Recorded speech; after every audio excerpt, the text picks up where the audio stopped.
Story 1. Knocking on the window. This happened to me when I was in elementary school. We lived in an old, rundown house in an equally bad neighborhood. Our backyard had two types of fences, a tall wooden fence in the back and a white picket fence in the front and sides. The first year there was pretty peaceful. We rarely saw neighbors and barely heard any noise. That changed when I started hearing knocks on my window. It went on for a few weeks. I told my parents, but they didn't believe me.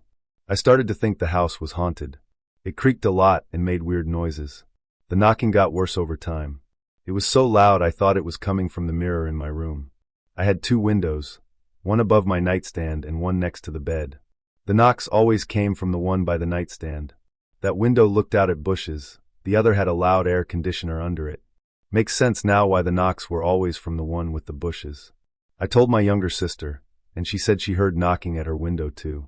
We told our parents, and my dad said he checked but didn't find anything.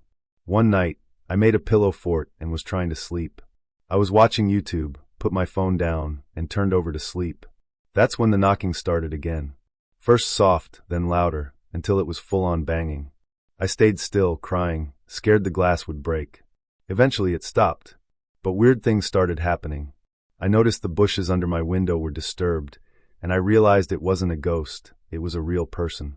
One night, when we got home late, I heard a phone ringing from inside the bushes by my sister's window.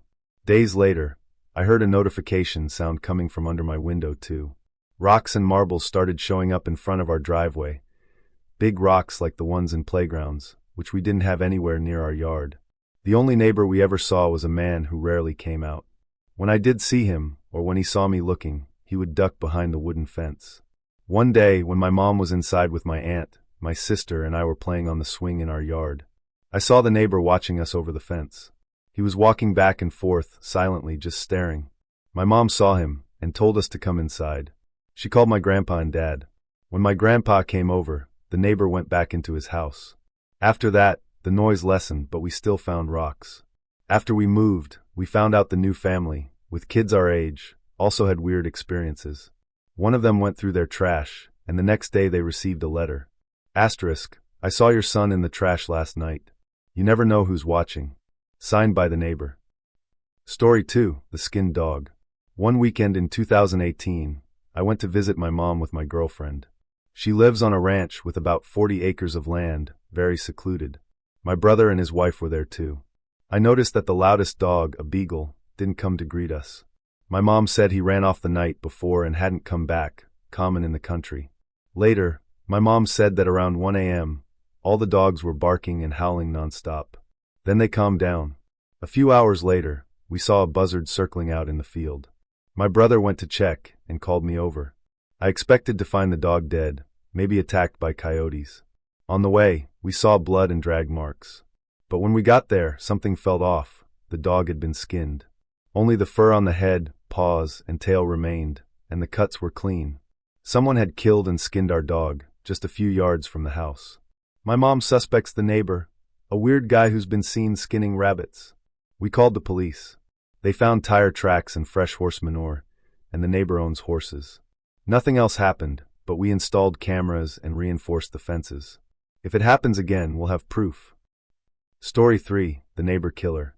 When I was in my early 20s, I lived in a shady, cheap apartment. My neighbor was odd but seemed harmless, always listening to old music. One night, he was drunk with his girlfriend. No big deal. I went out with friends and came back around 1 a.m. When I pulled into the parking lot, I saw my neighbor standing between cars, looking weird. My friends were creeped out, but I was used to him.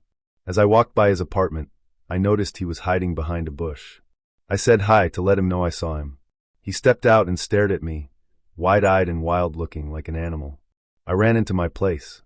My boyfriend said he had heard music and some arguing, but nothing major. That night, we heard banging and furniture being dragged. The next day, police knocked on his door and arrested him in handcuffs. They asked when I last saw him. I told them everything, the arguing, the noises, the terrifying look.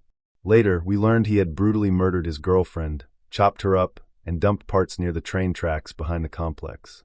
That look he gave me? He had just killed her. She was a quiet, sweet girl. I get chills thinking how close I was to being the next victim. Story 4. Eddie, the Lonely Neighbor. I moved to Florida for work from Pennsylvania. I live alone. I met my neighbor Eddie, a man in his 70s, polite and reserved. One day, the water got shut off, and I went to ask Eddie if he still had water. We ended up talking for half an hour. He seemed lonely. At the end, he said something weird. If I had daughters, I'd be terrified of what that neighbor girl does. You don't do stuff like that to your dad, right? A few days later, I caught him peeking in my window. Later, when my boyfriend visited, Eddie left a note saying he grabbed a package for me. I went to get it, and he answered the door in a tiny robe, saying he had just showered. Before I shut the door, he said, "Asterisk, you two don't have to be quiet tonight." I was uncomfortable. 2 weeks later, workers from the complex were knocking on my door. They said they were looking for Eddie. Later, police came and asked when I last saw him. I told them. Turns out, Eddie had been dead inside his apartment for 1 to 2 weeks. No one noticed. Later, police found several disposable cameras filled with pictures of me, taken without my knowledge. The creepiest part? I still heard knocking on the wall that connected our units, after he was already dead. Story 5. Man in the Backyard. This happened about 10 years ago when I was 15, during summer break. I lived in a normal neighborhood in San Antonio. Our backyard fence had wooden planks angled diagonally, with wide gaps. Our side gate kept being found open, so my dad tied it shut with wire. But it still showed up open sometimes.